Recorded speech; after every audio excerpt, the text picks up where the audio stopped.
akan digodok sedang digodok oleh pemerintah saat ini.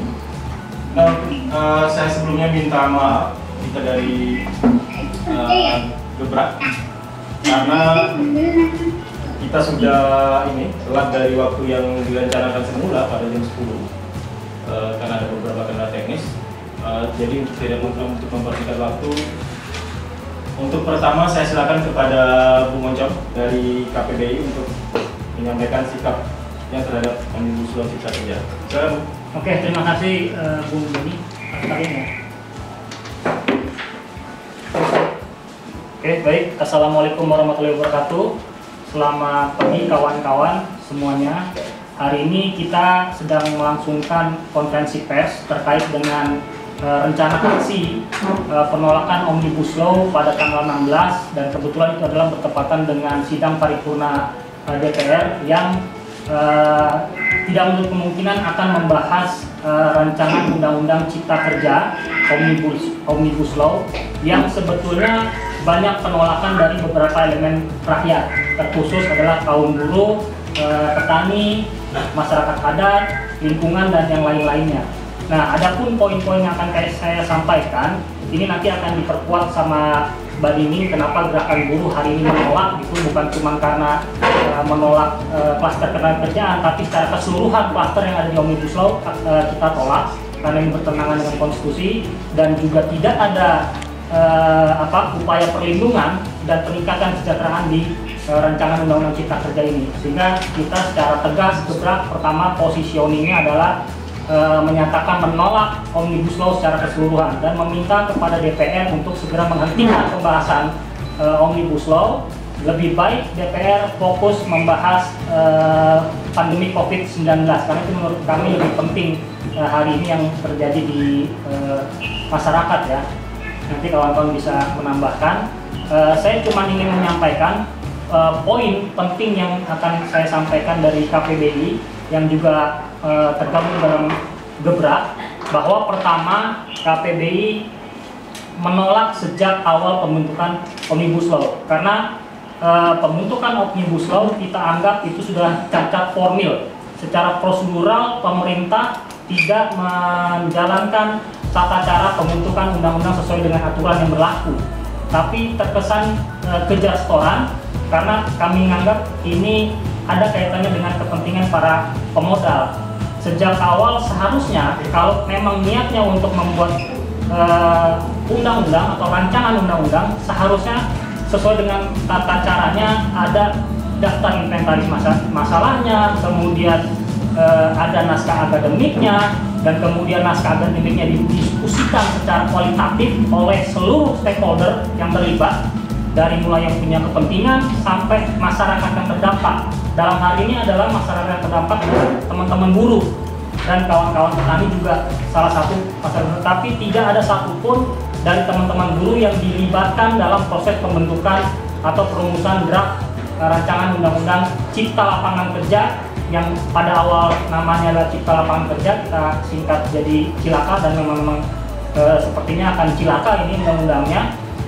Tapi sekarang dirubah jadi Cipta Kerja, tapi tetap aja substansinya itu masih banyak yang merugikan. Nah, jadi kita anggap itu sudah cacat formil sejak awal. Jadi kita secara prosedural pembentukan itu sudah kita tolak sedari awal.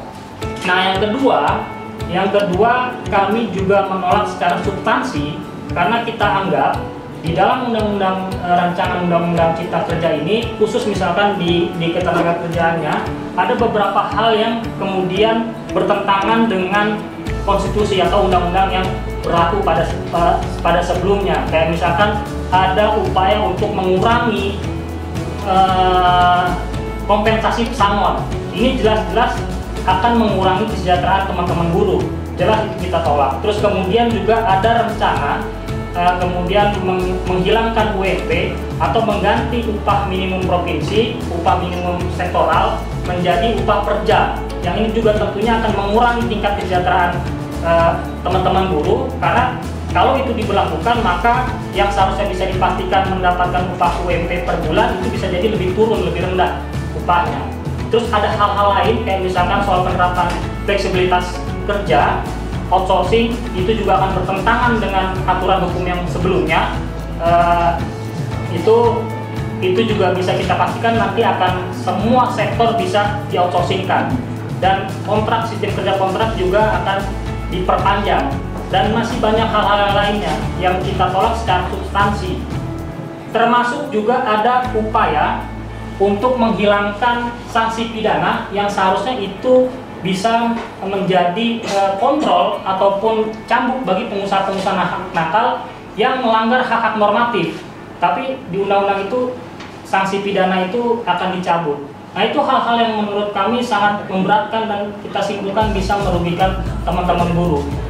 Belum lagi di sektor yang lainnya, makanya kita secara positioning menolak seluruh sektor, karena Omnibus Law ini berpotensi kemudian bisa juga merusak lingkungan, kemudian juga bisa merampas lahan, tanah-tanah para petani itu dikuasai atau dirampas oleh korporat-korporat besar demi kepentingan investor, dan yang lain-lainnya juga termasuk merenggut masa depan para pelajar pemuda kita. Karena kalau undang-undang ini diberlakukan, disahkan, maka ketika teman-teman bekerja akan masuk dalam lingkungan kerja dan aturan ini akan berlaku, dan kesejahteraannya tentu akan dikurangi.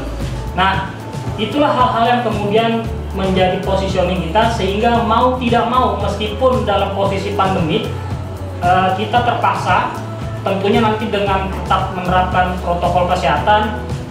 Ketika anggota dewan atau perwakilan rakyat sudah tidak lagi memperdulikan nasib rakyat, sudah tidak lagi mendengar aspirasi rakyat, mau tidak mau, maka hak konstitusi kita akan kita jalankan. Kita akan menyampaikan aspirasi kita, turun ke jalan, menyampaikan pendapat kita di muka umum, dan kita bersama-sama dari gebrak, baik buruh, tani, mahasiswa, miskin kota, masyarakat adat, dan yang lainnya, turun ke jalan dengan menerapkan protokol kesehatan.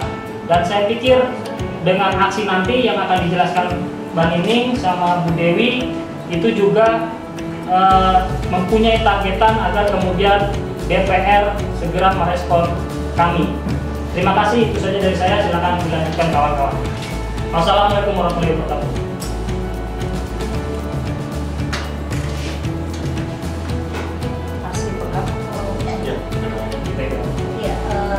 Selamat pagi, salam sejahtera buat kita semua. Assalamualaikum warahmatullahi wabarakatuh. Perkenalkan, nama saya Nining Editor. Saya sebagai Ketua Umum Konfederasi Kongres Aliansi Serikat Buruh Indonesia, sekaligus menjadi humas Gerakan Buruh Bersama Rakyat. Pertama, menjelang aksi 16 Juli 2020 di depan DPR RI nanti, kami sebenarnya sejak dari awal gitu ya sudah mengingatkan kepada pihak pemerintah dan wakil rakyat agar melahirkan sebuah regulasi itu harus mengabdi kepada konstitusi negara kita. Nah, esensi dari regulasi yang dilahirkan adalah bagaimana melindungi seluruh tumpah darah Indonesia. Terus kemudian bagaimana menjamin pekerjaan dan penghidupan yang layak, termasuk juga bagaimana menjamin tentang persoalan kebebasan berpendapat dan menyampaikan pendapat di muka umum. Nah, berkaitan dengan hal itu, tentu ada satu rencana besar yang mau dilakukan oleh pemerintah dan wakil rakyat hari ini, yaitu melahirkan sebuah regulasi Omnibus Law RUU Cipta Kerja, di mana RUU Cipta Kerja yang kita sebut RUU Cilaka ini adalah kemudian mengesampingkan tentang persoalan perlindungan, mengesampingkan tentang persoalan kesejahteraan, mengesampingkan tentang persoalan keadilan, mengesampingkan tentang persoalan demokrasi. Sehingga sebelum diserahkan kepada DPR, naskah akademik dan kemudian hal-hal yang diserahkan kepada DPR itu adalah sangat tertutup bagi pemerintah. Mereka tidak membuka partisipasi publik, tidak pernah meminta pendapat terhadap stakeholdernya, dan kemudian ini diserahkan kepada dilakukan oleh pemerintah secara diam-diam. Nah, ini menunjukkan gitu ya, ada hal memang ketidakbaikan. Sejak dari awal memang sudah ada niat yang tidak baik. Jadi kalau kita lihat dari persoalan sebelum kita melihat substansi secara prosedural tadi sudah disampaikan oleh kawan Michael gitu ya, tentang bagaimana sebenarnya kalau melahirkan sebuah regulasi gitu ya, pembentukan undang-undang ini tidak dilakukan. Belum lagi kalau kita bicara tentang mandat bangsa dan negara kita ini melalui konstitusi adalah bagaimana membuat sebuah regulasi itu adalah melakukan perbaikan terhadap perlindungan rakyat. Bagaimana juga persoalan kesejahteraan, keadilan, dan demokrasi. Nah, tapi ini rancangan Undang-Undang Cipta Kerja RUU Cilaka ini justru kemudian mengabaikan hal itu semua. Jadi kalau dikatakan bahwa DPR tetap ingin berkelanjutan membahas, ini sebenarnya rancangan undang-undang yang memang tidak perlu dibahas karena mengabaikan aspek itu semua gitu loh. Belum lagi kalau kita bicara tentang persoalan substansinya. Substansinya ya gitu, seharusnya undang-undang yang minimal, undang-undang ketenagakerjaan yang minimal seharusnya ada perbaikan. Justru di rancangan undang-undang Cipta Kerja ini adalah justru mendegradasikan, menghilangkan gitu,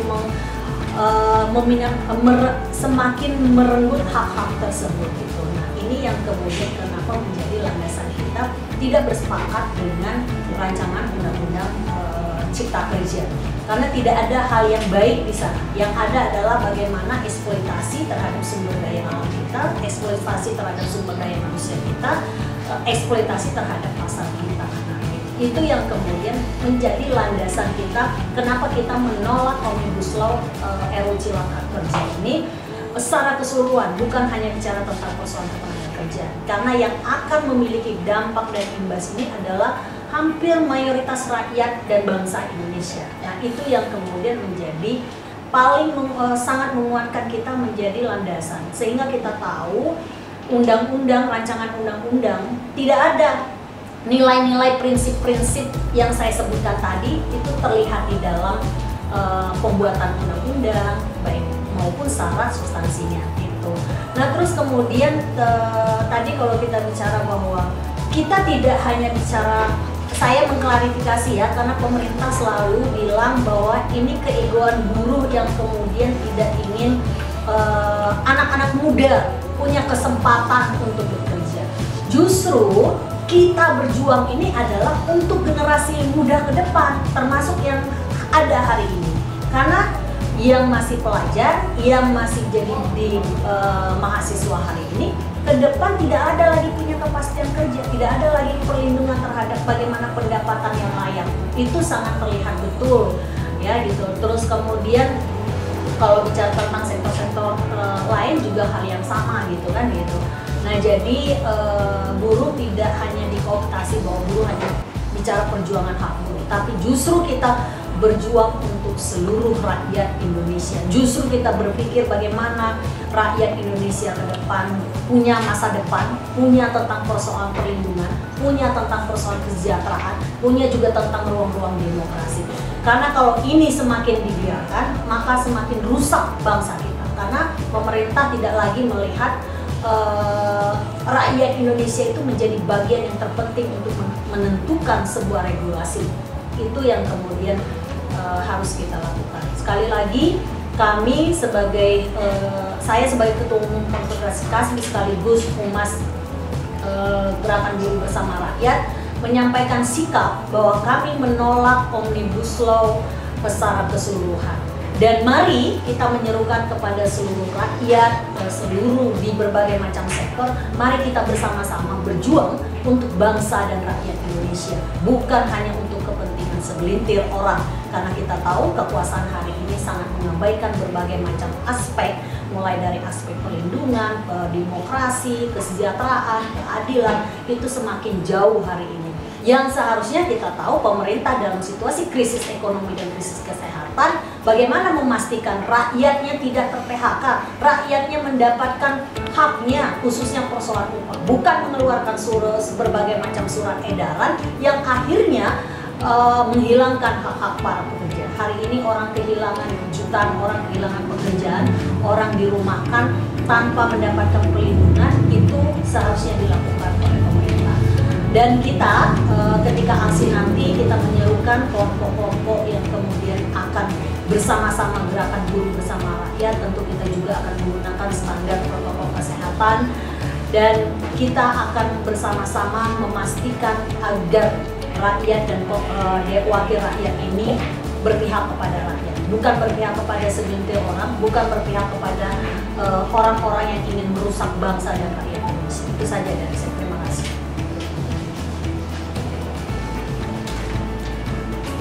Ya, Assalamualaikum warahmatullahi wabarakatuh. Kenalkan, saya Dewi Kartika, saya Sekretaris Jenderal Konsorsium Pembaruan Agraria KPA yang tergabung bersama kawan-kawan jaringan masyarakat sipil di Gerakan Buruh Bersama Rakyat (GEBRAK) yang pada hari ini bersepakat kita akan melakukan langkah yang optimal dan terbaik untuk memastikan rancangan undang-undang tenaga kerja, cipta kerja itu disahkan dan batal untuk disahkan oleh DPR. Kami dari KPA bersama seluruh anggota organisasi tani, organisasi masyarakat adat nelayan yang tergabung sejak Februari 2020, sejak surpres diajukan oleh Presiden Jokowi kepada DPR RI sebagai tanda penyerahan naskah dari RUU Cipta Kerja, kami sudah menyatakan sejak awal menolak secara keseluruhan RUU Cipta Kerja ini. Kenapa kami menolak? Karena memang seperti tadi yang sudah disinggung oleh teman-teman dari KPPI, dari KASBI, bahwa RUU Cipta Kerja ini secara penuh melanggar konstitusi kita, undang-undang dasar kita, termasuk banyak sekali, sekitar dalam konteks agraria ada sekitar 10 keputusan Mahkamah Konstitusi yang sudah otomatis akan dilanggar oleh RUU Cipta Kerja ini apabila RUU Cipta Kerja ini nanti disahkan. Banyak sekali keputusan Mahkamah Konstitusi yang sudah memenangkan gugatan hak-hak mendasar dari rakyat, secara khusus petani, masyarakat adat, dan nelayan, itu akan diamputasi lewat Omnibus Law ini. Jadi tidak saja prosesnya cacat, tidak ada transparansi, tidak ada prinsip kehati-hatian, tidak ada keterbukaan terhadap kami masyarakat yang punya kepentingan dan akan terdampak apabila RUU ini disahkan. Tapi juga secara substansi ada banyak pelanggaran konstitusi dan keputusan Mahkamah Konstitusi yang akan dilanggar. Kenapa KPA menolak secara keseluruhan? Karena RUU Cipta Kerja ini pertama, yang paling berbahaya dari RUU Cipta Kerja yang kami sikapi adalah keseluruhan substansi dari RUU Pertanahan yang pada September 2019 sudah kami tolak dan sudah ditunda oleh seluruh fraksi, dan DPR sudah bersepakat menunda pengesahan RUU Pertanahan itu kembali masuk secara penuh di dalam RUU Cipta Kerja. Bahkan tidak saja secara penuh masuk ke dalam RUU Cipta Kerja, substansinya lebih parah dibandingkan RUU Pertanahan sebelumnya. Nah, kenapa ini berbahaya? Karena tanah yang semestinya itu menjadi hak penuh, hak konstitusi dari petani, buruh tani, masyarakat miskin di desa dan di kota, itu hendak dimonopoli oleh korporasi dan pemilik modal. Inilah yang paling berbahaya. Mengapa RUU Cipta Kerja kami simpulkan ini tidak hanya RUU yang sangat liberal, tapi ultra neoliberal. Sangat liberal, hendak menjadikan tanah sebagai komoditas, barang komoditas yang hendak dikomersilkan. Dan ini sudah bertentangan dengan Undang-Undang Pokok Agraria 1960 bahwa tanah mempunyai fungsi sosial. Ini sudah betul-betul dilanggar, dan ada banyak motif kejahatan yang disembunyikan oleh RUU Cipta Kerja. Dari sejak naskah akademik sampai substansi atau batang tubuh dari RUU Cipta Kerja, motif-motif jahat itu terlihat dari secara sembunyi hendak mengganti Undang-Undang Pokok Agraria 1960 yang menjadi benteng terakhir pemenuhan hak-hak konstitusi dari petani dan buruh tani di Indonesia. Dia tidak secara eksplisit ingin mengganti atau merubah, tetapi justru menggunakan argumentasi menghadirkan norma baru garis miring RUU Pertanahan di dalam RUU Cipta Cipta Kerja. Jadi ini motif-motif tersembunyi yang secara vulgar sudah didorong oleh pemerintah dan diaminkan. Sejauh ini kita melihat masih diaminkan oleh semua fraksi dan semua pimpinan di DPR RI. Di luar itu, kawan-kawan semua, ada banyak undang-undang yang hendak dikuatkan lewat RUU Cipta Kerja. Di antaranya adalah undang-undang terkait perlindungan tanah pertanian, di mana basis argumentasinya adalah kesulitan para investor memperoleh tanah untuk melakukan bisnis di Indonesia, baik investor asing maupun investor dalam negeri. Dengan cara melakukan banyak amputasi pasal-pasal, misalnya di Undang-Undang Pengadaan Tanah untuk Pembangunan, Undang-Undang Perlindungan dan Pemberdayaan Petani, termasuk Undang-Undang Perlindungan Lahan Pangan Berkelanjutan. Ini semuanya hendak diotak-atik, diputus agar tidak overregulasi bagi investor, tetapi akan mengancam dan mengancam tanah-tanah masyarakat, sehingga tanah pertanian akan semakin mudah dikonversi ke fungsi-fungsi non-pertanian demi bisnis-bisnis korporasi skala besar. Termasuk pasal-pasal yang akan menguatkan, misalnya di masyarakat petani yang berkonflik dengan kehutanan, itu hendak dikuatkan sehingga kemungkinan ancaman kriminalisasi terhadap petani dan masyarakat adat akan semakin kuat apabila RUU Cipta Kerja ini disahkan. Termasuk niatan-niatan dari Kementerian Agraria Tata Ruang itu kembali masuk untuk menciptakan lembaga bank tanah. Lembaga bank tanah inilah yang akan menjadi cadangan-cadangan tanah yang dikelola oleh negara untuk dikeluarkan dalam bentuk hak pengelolaan. Dari hak pengelolaan ini, pemerintah bisa menertibkan hak guna usaha, hak guna bangunan, hak pakai bagi badan usaha skala besar termasuk badan usaha asing dimungkinkan lewat lembaga bank tanah ini. Untuk itu kami dari KPA bersama seluruh anggota Serikat-Serikat Tani bersepakat menolak secara keseluruhan RUU Cipta Kerja.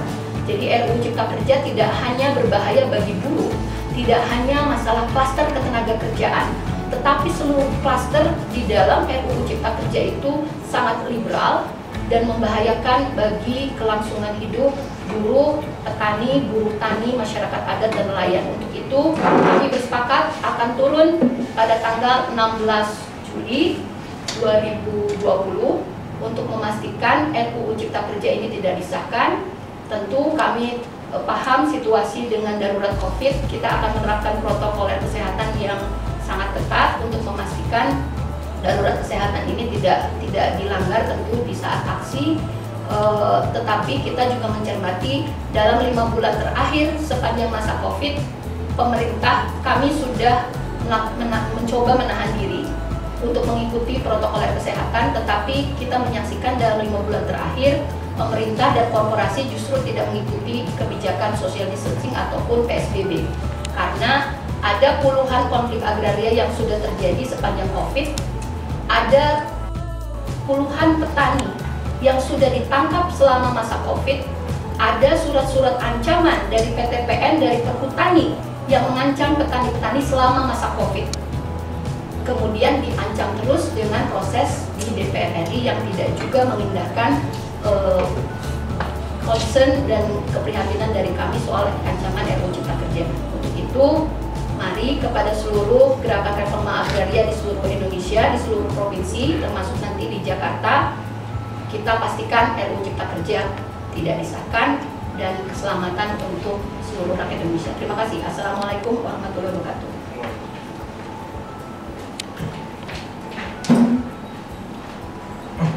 Ya, terima kasih Mbak Dewi. Nah, bersama kita juga sudah hadir secara online ada Bung Arif Maulana dari LBH Jakarta, ada Ella dari Sindikasi, dan nanti juga ada teman-teman dari PDI, Bapak Yudi Simanjuntak dan Kementerian Agrikultura yang akan memberikan statement pernyataan sikap juga terkait Omnibus Law. Mungkin untuk setelah itu saya kasih kesempatan untuk Bung Arif Maulana dulu memberikan statementnya. Silakan Bu.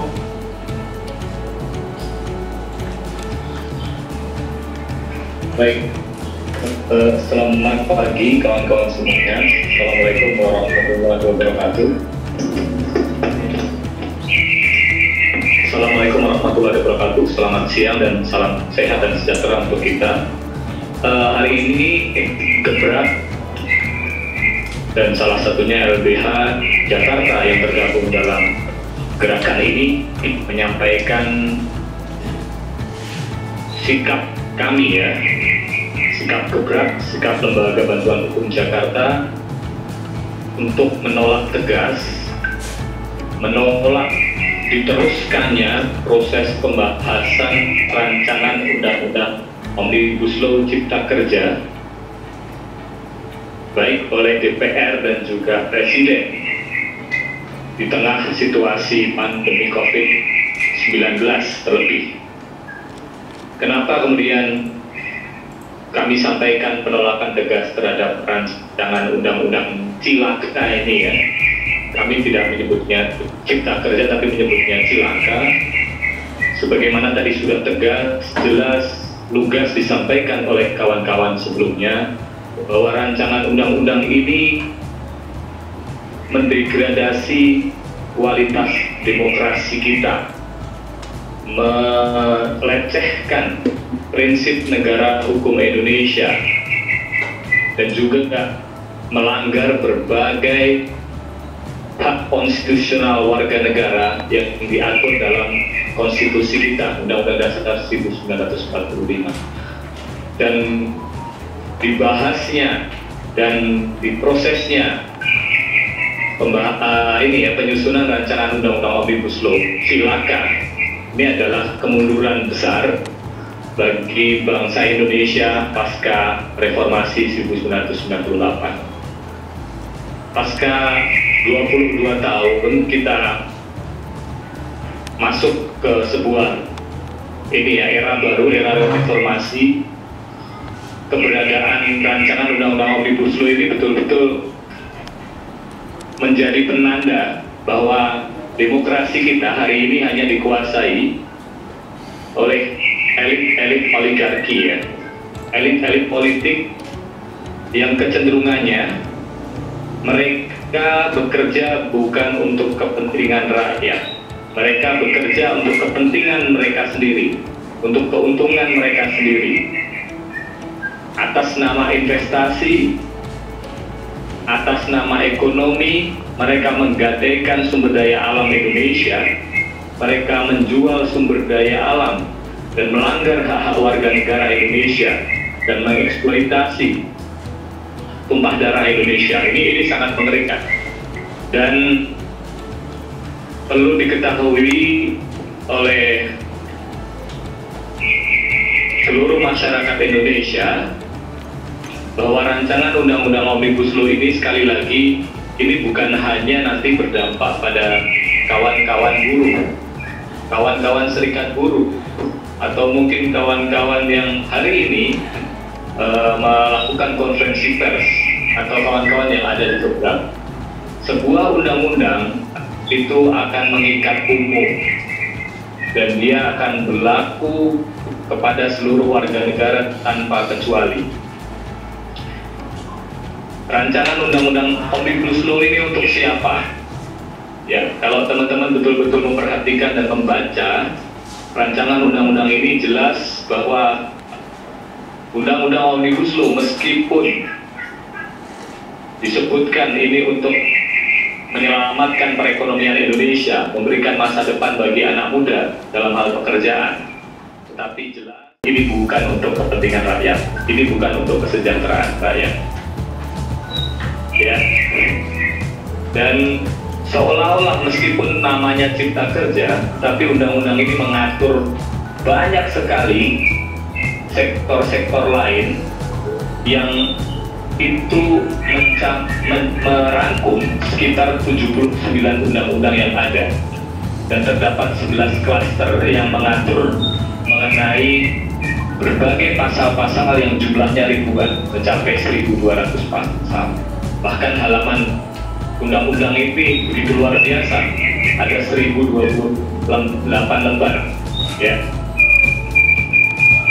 Yang perlu kemudian dipahami juga bahwa dalam proses penyusunan rancangan undang-undang ini betul-betul mengabaikan prinsip demokrasi.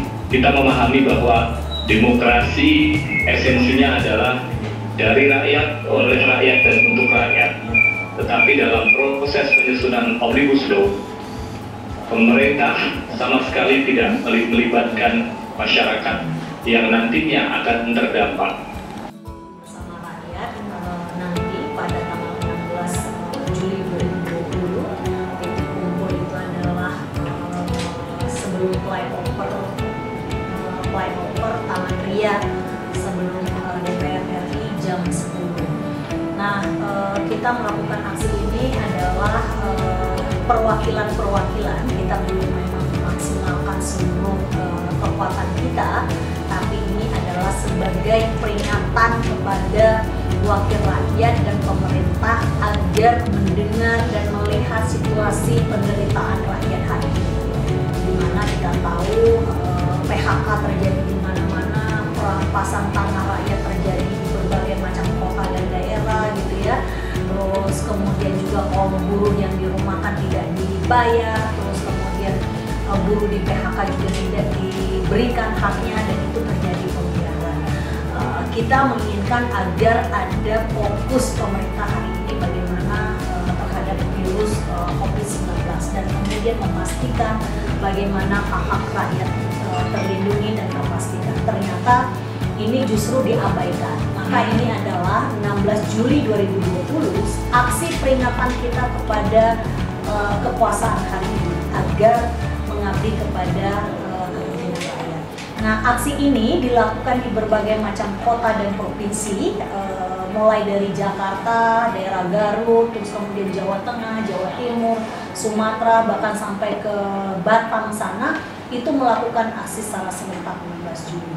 Jadi kalau pemerintah dan DPR ingin menghendaki rakyatnya tidak marah, maka seharusnya sebagai peringatan 16 Juli besok itu segera DPR batalkan Omnibus Law. Jadi aksi ini adalah aksi damai yang dilakukan oleh kita gitu ya, sebagai untuk mengingatkan kepada wakil rakyat dan pemerintah kita agar benar-benar serius memberikan perlindungan, bagaimana memberikan keadilan, kesejahteraan, dan ruang demokrasi bagi rakyat. Jadi hentikanlah cara-cara pemerintah selalu melahirkan berbagai macam regulasi, keputusan berbagai macam kebijakan yang tidak lagi melihat kondisi objektif rakyat hari ini.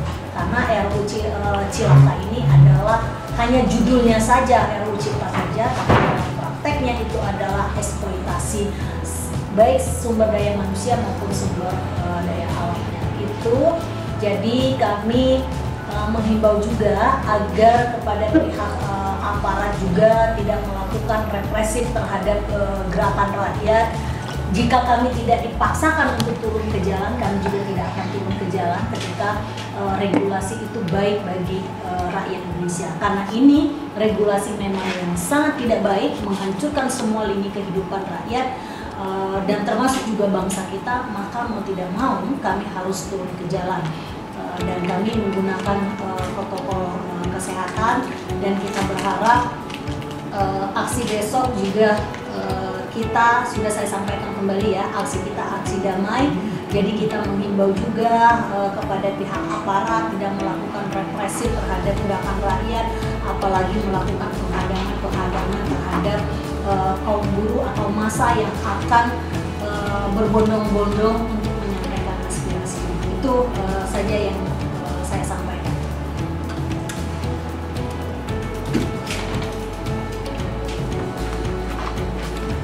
Ya, terima kasih Mbak Nining tadi itu penyampaian teknis aksi kita pada tanggal 16 nanti. Nah, sekarang ini kita masuk ke sesi tanya jawab. Nah, di sini saya sudah dapat satu pertanyaan dari teman-teman. Ini ada dari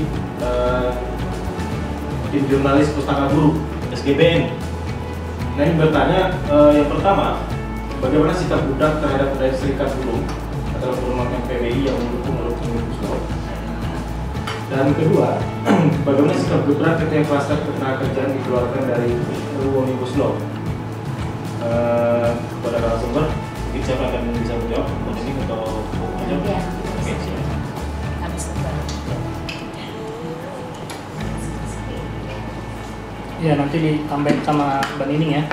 Jadi posisi gerak terhadap teman-teman serikat buruh yang ikut masuk dalam tim teknis pembahasan Omnibus Law bersama pemerintah.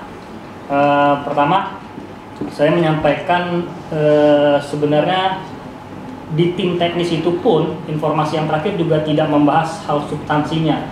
Dia hanya bersifat sosialisasi. Bahkan beberapa teman-teman serikat buruh yang terlibat juga menyampaikan gagasan, konsep dan sebagainya itu pun juga ditolak oleh pihak Apindo atau tidak ditanggapi. Jadi sesungguhnya tim teknis itu hanya sekedar legitimasi bagi pemerintah untuk melangsungkan undang-undang Omnibus Law ini disahkan. Jadi seolah-olah sudah ada perwakilan dari teman-teman buruh yang terlibat dalam pembahasan dan sebagainya. Tapi sebenarnya enggak. Buktinya apa? Buktinya teman-teman yang sadar di kemudian hari kembali ke jalan yang benar gitu, dia keluar mundur dari tim teknis. Dan saya berharap ini bisa ketemu di lapangan bareng-bareng. Musuh kita sama, tujuan kita sama, membatalkan Omnibus Law yang merugikan rakyat secara keseluruhan. Kita bisa menyerang bersama-sama meskipun berbeda barisan. Saya pikir ini juga harus kita jadikan tambahan kekuatan, meskipun kita harus mengingatkan terus kepada kawan-kawan yang tetap berada di tim teknis, segeralah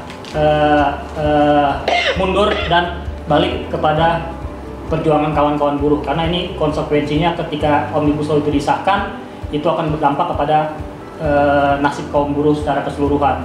Nilai kesejahteraan kita akan berkurang. Inilah yang menjadi ancaman kita. Itu pertama. Terus kedua, tadi pertanyaan apa, Ben? Yang keduanya? Bagaimana sikap Gubrat ketika kluster ketenagakerjaan ditarik dari Omnibus Law?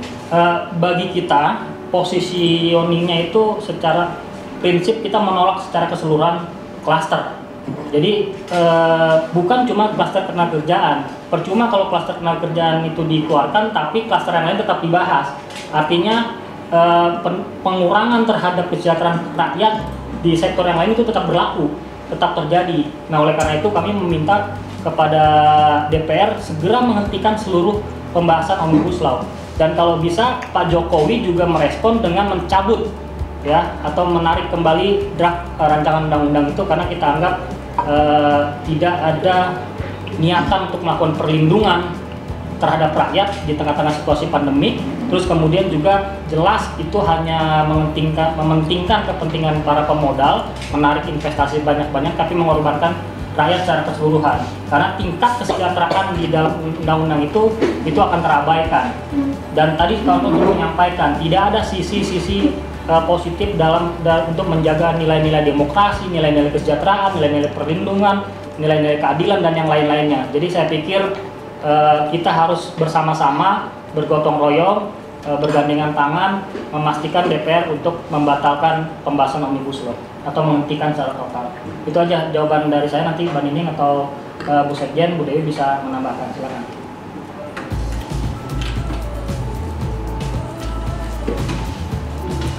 Ya, aku menambahkan apa yang disampaikan, yang ditanyakan tentu Konfederasi Kasbi bersama-sama dalam aliansi Gerakan Buruh Bersama Rakyat punya pandangan dan sikap yang tegas, yaitu tentang persoalan penolakan secara keseluruhan. Karena kalau kita bicara bahwa hari ini pemerintah kan selalu bicara problem tentang investasi di bangsa kita ini adalah problem tentang persoalan perizinan, gitu. Nah, kalau itu problemnya, maka seharusnya diselesaikan. Kenapa?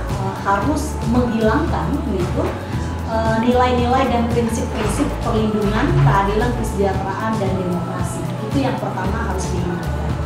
Kedua adalah sejak dari awal mulai draft ini beredar gitu ya, waktu kita awal sebelum pemerintah menyampaikan bahwa ini sebenarnya ini kita tahu sebenarnya berangkat dari statement-statement pembantu-pembantu presiden gitu ya, berbagai macam media bahwa ada yang sedang disiapkan bagaimana mendorong upah tentang persoalan berdasarkan satuan dan hasil.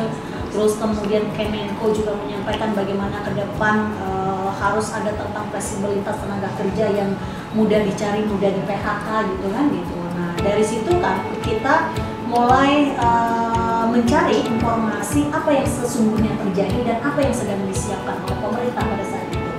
Nah, ketika kita dapat informasi, bahkan kita dapat draft, pemerintah waktu itu adalah membantah bahwa itu adalah hoax gitu ya gitu. Oke, kita melihat bahwa kita ini selalu dianggap orang yang kemudian cepat berpandangan, tapi dalam prakteknya akhirnya banyak awalnya tidak bersikap, tidak peduli tentang persoalan itu. Tapi ketika sudah beredar draft dan kemudian membumi, mulai kita punya sikap yang tegas, akhirnya banyak serikat-serikat yang akhirnya tidak bersepakat pada saat itu. Tapi pemerintah tidak berdiam diri dengan berbagai macam cara bagaimana kemudian memberikan membantah pandangan dan kemudian bagaimana serikat-serikat buruh yang mau tidak mau, suka tidak suka, akhirnya selalu dijadikan legitimasi melalui tripartit nasional, gitu kan? Gitu.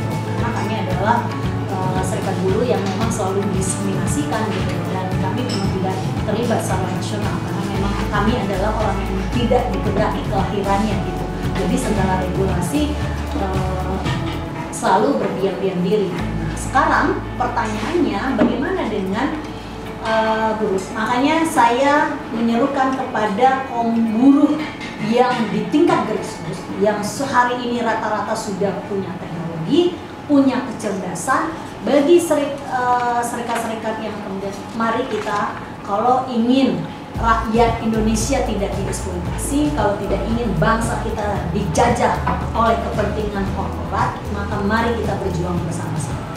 Tapi berdasarkan pengalaman mulai dari Undang-Undang 13, Undang-Undang SJSN, Undang-Undang Nomor 40 Sistem Jaminan Sosial Nasional, judulnya Sistem Jaminan Sosial Nasional. Dan kami adalah kelompok yang cukup keras pada saat itu tidak bersepakat. Turunan dari Undang-Undang Nomor 40 SJSN itu adalah Undang-Undang BPJS.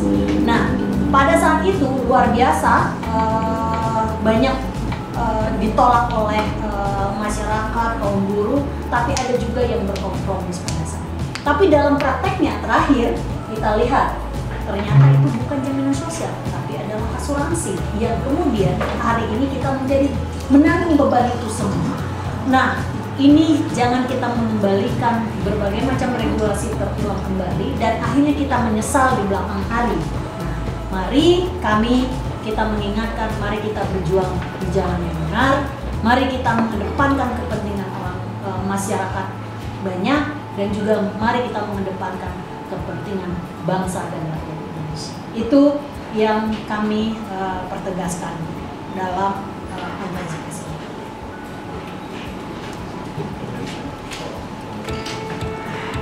Ya, kalau kami tentu dari KPA ya, sebagai Gerakan Reforma Agraria yang tergabung di Aliansi Gebrak, tentu berharap aliansi buruh baik yang ada di Gebrak ataupun di luar Gebrak itu tetap solid untuk memastikan RUU Cipta Kerja tidak disahkan secara keseluruhan. Jadi tidak hanya menunda klaster tenaga kerjaan. Kenapa? Karena kalau diperas, RUU Cipta Kerja itu hendak melakukan satu proses di mana tanah, tenaga kerja, modal, tiga faktor utama dari pembangunan ekonomi itu hendak dimonopoli oleh pemilik modal atau investor. Sehingga inilah yang harus disikapi secara utuh oleh seluruh komponen gerakan masyarakat sipil. Kenapa ini bukan masalah klaster ketenaga kerjaan saja, karena ada lebih dari 15 undang-undang terkait perkebunan, pertanian, pangan, pengadaan tanah, kemudian pembangunan infrastruktur, pembangunan properti yang berbasiskan dan membutuhkan tanah dalam jumlah skala besar, dan hendak mendorong termasuk menghilangkan, mengancam lapangan kerja petani, peladang tradisional dan nelayan di masyarakat pedesaan. Sehingga memang kita kenapa bersepakat dengan teman-teman gerakan buruh di Gebrak untuk sama-sama memastikan RUU Cipta Kerja ini secara keseluruhan tidak disahkan, karena ini mengancam seluruh komponen gerakan masyarakat sipil dan ekonomi kerakyatan yang selama ini sebenarnya kita harapkan justru menjadi bagian dari perbaikan kebijakan di tanah air. Kalau terkait sumber-sumber agraria, sejak masa Orde Baru sudah terdaftar ada 600 lebih undang-undang dan regulasi turunannya yang tumpang tindih dan saling kontradiksi di semua sektor sumber agraria. Jadi kita harus pastikan kita tetap solid dan kita 100 serikat petani yang tergabung di KPA bersama Gebrak akan turun pada tanggal 16 Juli dengan menetapkan protokol kesehatan untuk memastikan RUU ini tidak disahkan. Terima kasih. Oke, kawan-kawan, itulah tadi konferensi pers kita hari ini. Jadi kita sudah mendengarkan analisis dan pernyataan sikap dari teman-teman di Gerakan Buruh Bersama Rakyat yang terdiri dari serikat buruh, serikat petani, dan teman-teman mahasiswa yang lainnya.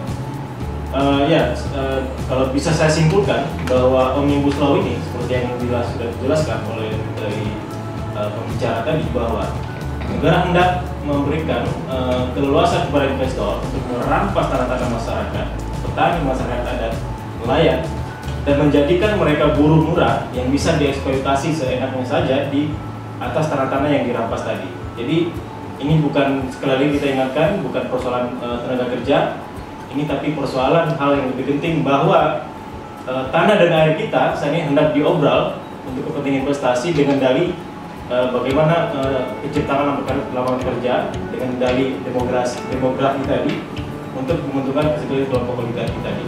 Nah, untuk itu kita dari Gebrak mengajak teman-teman semua, baik di dimanapun Jakarta, mungkin kita bisa nanti bergabung di Senayan, di gedung DPR, dengan tentu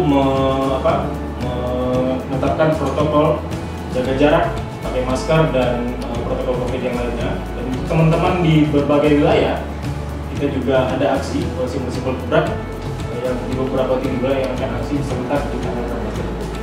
Itu kita sekali mengajak untuk bergabung agar Omnibus Law ini dibatalkan pembahasannya. Saya mewakili dari Gebrak mengucapkan terima kasih kepada teman-teman sudah mau bergabung di konferensi kita hari ini. Sampai jumpa di tanggal 16 untuk bersama-sama menyuarakan penolakan terhadap Omnibus Law. Terima kasih. Assalamualaikum warahmatullahi wabarakatuh. Waalaikumsalam.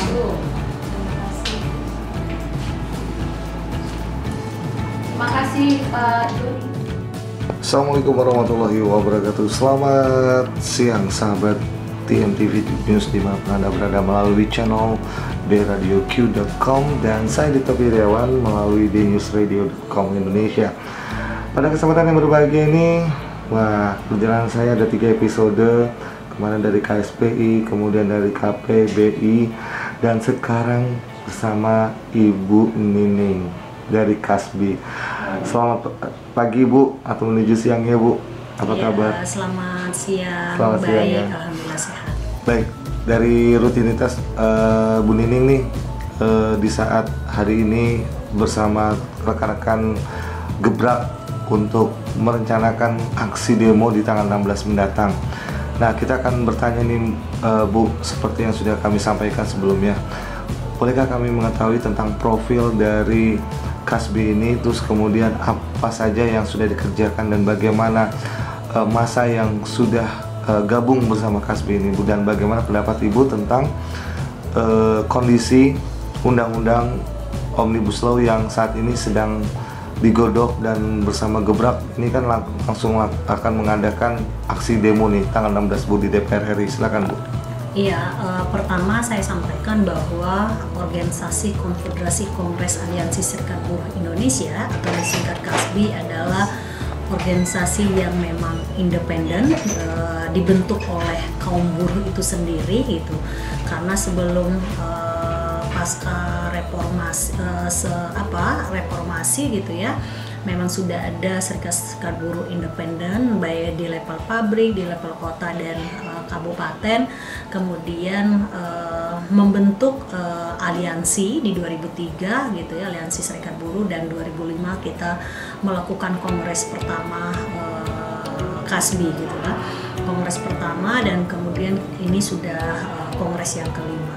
Nah, kebetulan ketua itu adalah saya, Nining Elito, sebagai ketua umum. Saya sudah 3 periode menjadi ketua umum, diberi mandat oleh organisasi Konfederasi KASBI melalui kongres. Nah, ketika serikat buruh kami adalah memang hidup dari serikat buruh itu sendiri, dari kaum buruh, dan kita adalah pure memang organisasi yang memang kegiatannya adalah berbagai macam kegiatan, mulai dari persoalan pendidikan, advokasi. Nah, advokasi ini ada advokasi kasus dan advokasi kebijakan. Nah, hari ini bertepatan dengan menjelang sidang paripurna di DPR, kami memang sedang melakukan konsolidasi dan akan melakukan aksi tentang penolakan mendesak agar ada pembatalan terhadap rancangan undang-undang Cilaka gitu ya, karena kami walaupun itu sudah berganti nama Undang-Undang Cipta Kerja, kami tetap menyebutnya RUU Cilaka karena secara prosedural tentu pemerintah kita tidak membuat itu secara terbuka, transparan gitu ya, tidak melibatkan partisipasi publik, apalagi ruang demokrasi bagi berbagai macam stakeholder. Nah, terus kemudian selain prosedural adalah tentu hal-hal yang penting kita lihat, yaitu tentang persoalan nilai-nilai dan prinsip di mana negara melalui pemerintah ketika membuat berbagai macam regulasi, kebijakan, itu adalah harus mengacu kepada konstitusi negara kita tentang persoalan bagaimana melindungi seluruh tumpah darah Indonesia, bagaimana memastikan kebebasan berekspresi, berpendapat, termasuk juga bagaimana sumber daya alam kita ini adalah dikelola oleh negara. Dan yang terakhir adalah tentang persoalan pekerjaan dan penghidupan yang layak. Nah, justru di dalam draft rancangan undang-undang Cilaka ini tidak tercermin dalam hal berbagai macam yang ada di dalam seharusnya sebagai landasan pemerintah atau wakil rakyat membuat sebuah regulasi. Nah, itu kenapa menjadi menguatkan kita bahwa regulasi itu adalah betul-betul tidak memberikan persoalan aspek perlindungan, aspek keadilan, kesejahteraan, dan demokrasi. Nah, ini jauh dari hal itu. Justru kemudian pemerintah kita bicara tentang persoalan investasi, persoalan perizinan gitu, padahal ada hasil survei web gitu ya, World Economic Forum gitu mengeluarkan bahwa problem investasi yang terhadap bangsa Indonesia adalah tentang persoalan korupsi, tentang persoalan perizinan. Nah, seharusnya itu yang menjadi fokus dilakukan oleh pemerintah. Tetapi kenapa di dalam RUU Cilaka ini justru semakin mendegradasikan tentang hak-hak rakyat, mulai dari buruh gitu ya, masa depan generasi muda, petani, masyarakat adat gitu, nelayan. Ini sangat jauh tercermin dalam hal itu yang kita berharap tentang persoalan pelindungan kesejahteraan tadi. Nah, ini yang kemudian menjadi, belum lagi kalau kita bicara substansinya. Kalau substansinya seharusnya negara menjamin pekerjaan dan penghidupan yang layak di pasal 59 contoh gitu ya, tentang pembatasan pekerjaan yang boleh dikontrak atau dialih daya, tapi itu dihapus, dihilangkan. Nah, kami mencatat di dalam Undang-Undang Ketenagakerjaan yang dimasuk ke dalam RUU Cilaka itu ada sekitar 40 pasal yang kemudian dibabat gitu ya, gitu tentang persoalan perlindungan gitu. Apalagi kalau kita bicara tentang buruh perempuan. Buruh perempuan itu hal yang memang sangat rentan gitu ya. Ketika 59 itu dihilangkan tentang persoalan pasal 59, perempuan justru identik dengan selain kehilangan kepastian kerja gitu ya, mereka juga rentan terhadap kekerasan baik secara psikologis, fisik maupun seksual gitu. Nah, ini yang kemudian tidak terlibat. Nah, itu yang kemudian membuat kita kenapa kita meyakini bahwa RU ini adalah bukan kepada persoalan perbaikan atas nasib rakyat, perbaikan atas bagaimana pengelolaan sumber daya seharusnya melalui pemerintah, itu tidak tercermin. Yang ada adalah penghancuran terhadap sumber daya alam gitu ya, termasuk juga bagaimana eksploitasi terhadap sumber daya manusia yang semakin diobral gitu, semakin murah semurah-murahnya. Ini yang membuat kami tetap konsisten sejak dari awal menolak RUU Omnibus Law RUU Cipta Kerja.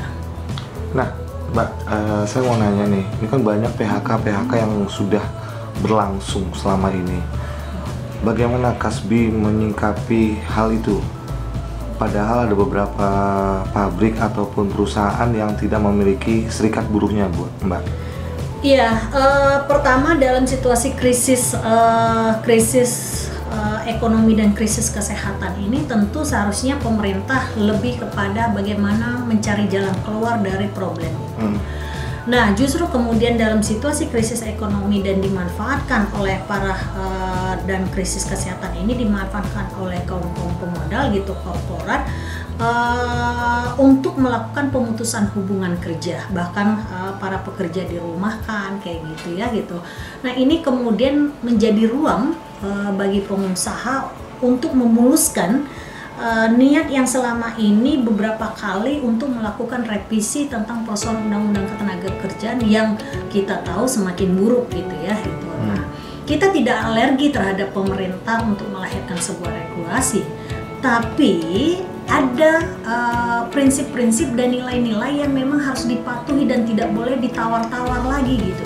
Yang saya bilang tadi karena justru kemudian dalam situasi krisis seperti ini, orang yang kemudian dilakukan pembatasan skala besar gitu ya gitu, para pekerja di rumah kan, kenapa pemerintah justru kemudian semakin memberikan ruang itu kepada para pengusaha untuk meliberalisasikan fleksibilitas tenaga kerja dengan mengeluarkan surat edaran Menteri Tenaga Kerja 03 tahun 2020 tentang COVID yang akhirnya upah buruh dirundingkan. Padahal kita tahu relasi hubungan antara buruh dengan pekerja sangat tidak imbang gitu ya. Belum lagi kita tahu hanya berapa juta dari kaum angkatan kerja, kaum buruh itu berserikat gitu loh gitu. Belum lagi bagaimana dengan yang ada serikatnya saja seringkali maksudnya pengusaha tidak menghargai bagaimana menghormati hak-hak dasar kaum buruh untuk melakukan berunding untuk mengambil satu keputusan secara bersama-sama. Yang ada adalah keputusan sepihak yang kemudian semakin membuat kaum buruh tidak terlindungi dan itu dibiarkan oleh pemerintah kita hari ini. Kita dalam masa COVID ini kita banyak melakukan pengaduan tentang persoalan bagaimana solusi dari agar para pengusaha tidak melakukan PHK semena-mena, menghentikan cara-cara untuk melakukan fleksibilitas tenaga kerja.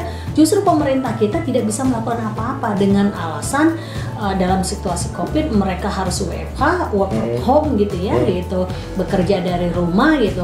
Nah, dan itu hanya sebagai masukan laporan, tapi tidak ada pengawasan dan penegakan hukumnya. Seharusnya itulah yang harus dilakukan oleh pemerintah, bagaimana memastikan hak para pekerja terlindungi dan kaum buruhnya tidak mudah di PHK, bukan kemudian melahirkan sebuah kebijakan yang akhirnya semakin kelonggaran yang mudah dilakukan oleh para pengusaha.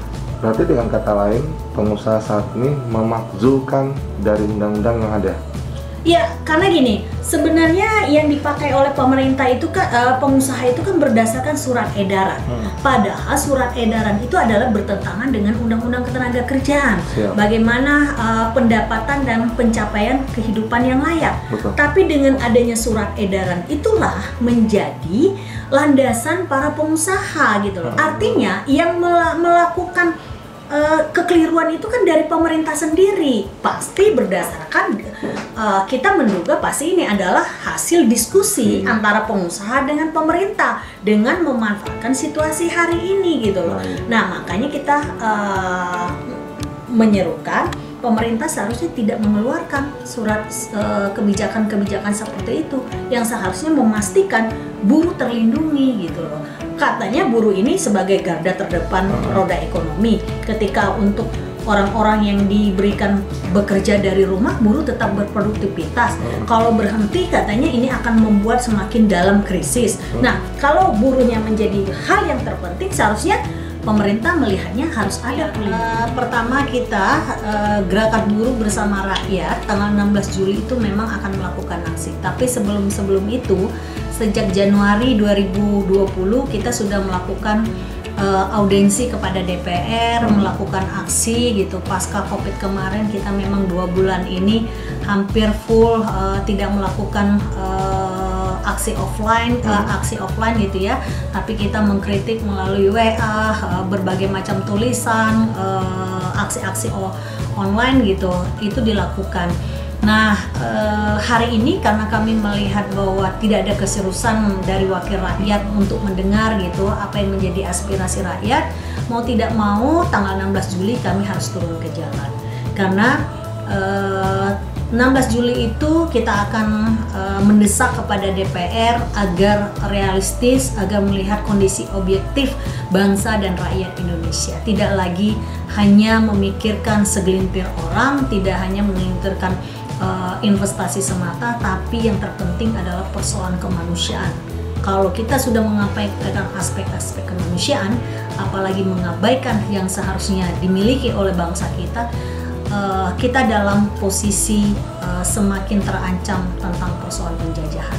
Artinya wakil rakyat membiarkan perampasan terhadap sumber daya alam kita, membiarkan tentang persoalan eksploitasi terhadap manusia kita. Sama seperti kita hidup di zaman penjajahan, kita hanya jadi budak di negeri kita. Itu yang kemudian kita ingatkan kepada wakil rakyat dan pemerintah.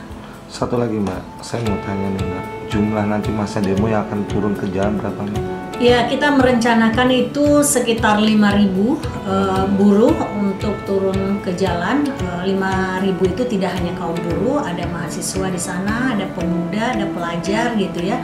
Untuk kaum perempuan, untuk bersama-sama bahwa persoalan RUU Cipta Kerja ini bukan persoalan kaum buruh semata, tapi ini adalah bicara persoalan seluruh nasib rakyat dan bangsa Indonesia.